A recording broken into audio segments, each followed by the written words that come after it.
All right, hello again, everyone. And once again, many of you have been submitting the homework assignments and asking me questions via email.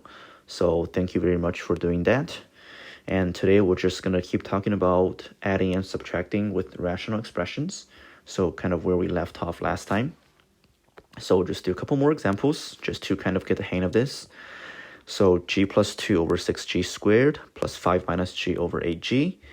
Okay, so whenever we're adding or subtracting with rational expressions, with fractions, the first thing we want to look for is always the LCD.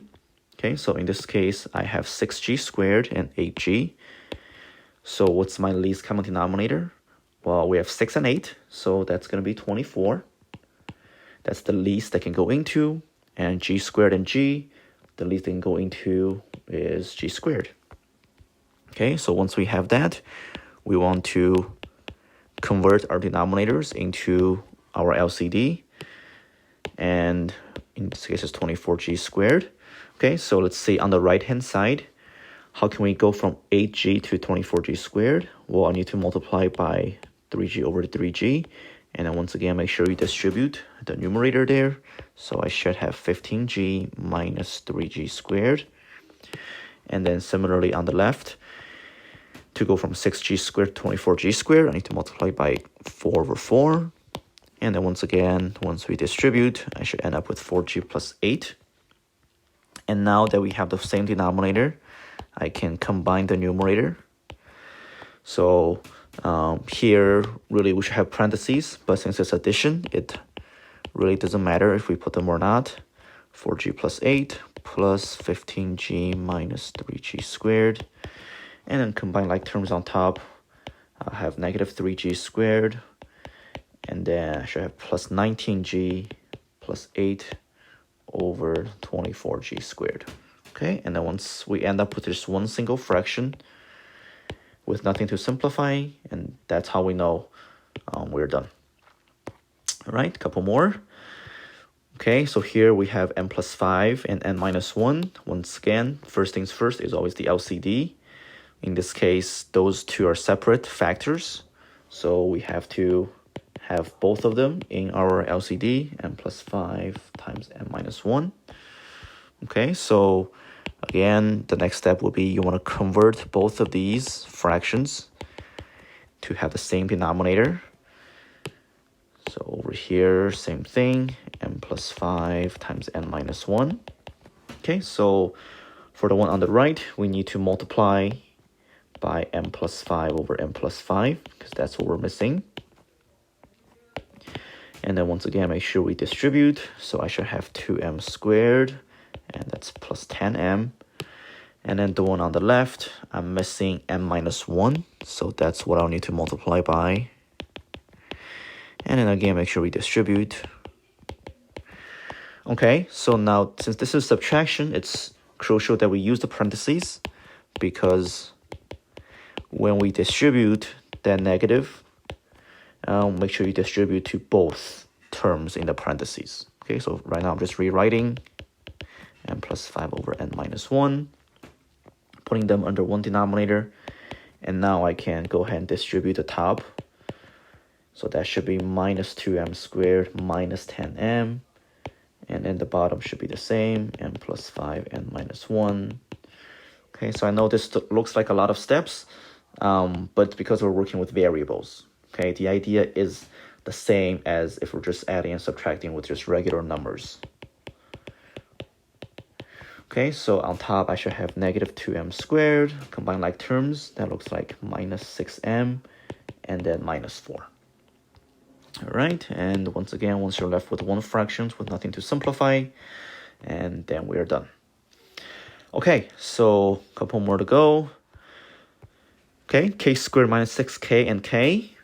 All right, so once again, first find the LCD. But before that, we see that we can actually factor this guy right down here. Right, this can actually be factored into using GCF to become k times k minus 6. So now given this, what's my LCD of these two, the ones that I highlighted? Well, it's just going to be k times k minus 6. Okay, so we see that if we factor the denominator whenever we can, that's actually going to make our adding and subtracting easier. Okay, so in this case, my LCD is this. And then, of course, same thing for both. So then for the one on the right, I'm missing a k minus 6 over k minus 6. And if I distribute, I get 3k minus 18. And then on the right, I actually already have the LCD, right? Because it's already k times k minus 6. So then there's nothing for me to multiply. I can just leave that as negative 5k. And then this is addition, so we can just combine them to be under one denominator. And then, of course, combine like terms. So that looks like negative 2k and minus 18 all over k times k minus 6. Okay, again, the key thing here, just like what we did with the LCD, is to factor.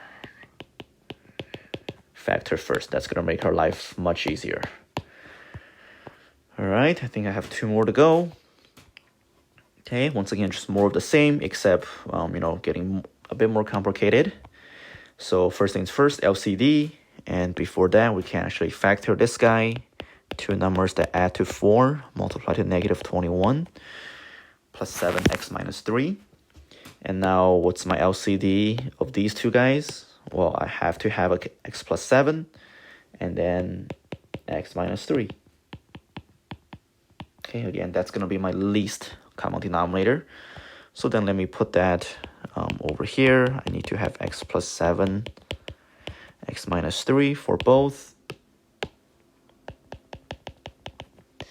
All right, and then for the right-hand side, in this case, I need to multiply by x plus 7 over x plus 7. Okay, again, the idea is always the same each time. You want to get to your common denominator. So that's 4x plus 28 after distributing. The one on the left, nothing to change because that's already over my LCD. Okay, here this is subtraction, so I'm going to put the parentheses in. So I'll have 3x squared minus x minus 4x plus 28 all over my LCD. And now we can go ahead and distribute the top. So that's minus 4x minus 28 over x plus 7, x minus 3. And then one more. That becomes minus 5x on top. And then over x plus 7, x minus 3. There it is. Once you end up with one fraction, we can stop there. All right, last one to go. Okay, so this time we see that actually both of these can be simplified. Both denominators can be factored. Add up to negative 5, multiply to negative 14. Looks like n minus 7n plus 2. And then the one on the right, add up to 3, multiply to 2. That looks like plus 2 and plus 1. All right, so in this case, what's my LCD? Well, I have to have an n minus 7, and I have to have an n plus 2, and I have to have an n plus 1. Okay, so I actually have 3 factors here for my LCD. So then let's go ahead and continue. Let me actually do this just to save us some time. So here we go. And there it is. Okay, so and let me actually make that the same color. Okay, so now let's go ahead and see what you need to multiply these guys by. So the first one, we already have an n minus 7, n plus 2, but we're missing the n plus 1. So that's what we need is n plus 1 over n plus 1. And again, make sure you distribute the top there. So I should have negative 3n squared minus 3n plus, all right, and then for the one on the right, what am I missing? I've got the n plus 2, n plus 1, but I'm missing the n minus 7. So then let's distribute the top. I get 5n minus 35. And then same denominator, so we can rewrite it and put it under one single denominator. So that's negative 3n squared minus 3n plus 5n minus 35. And then that's all over our LCD, which is this. And then let's go ahead and combine like terms on the top. This will be down here once again. So that's going to be negative 3n squared plus 2n, it looks like, and then minus 35. All right, and then once you end up with one fraction, there's nothing to be done. All right, so that is it. Again, there's nothing really new, but just kind of a few more examples from last time with adding and subtracting rational expressions. Again, I know that it seems like there are a lot of steps, but the idea is the same as if we're just doing it with regular numbers. Once again, please make sure you're taking notes as you watch this, and then go ahead and try the assignment. And then, as always, make sure you feel free to email me if you have any questions. I'm happy to meet with you individually via Google Meet or via Zoom Meet. But just let me know if you would like some help. And other than that, I hope you have a great rest of your day.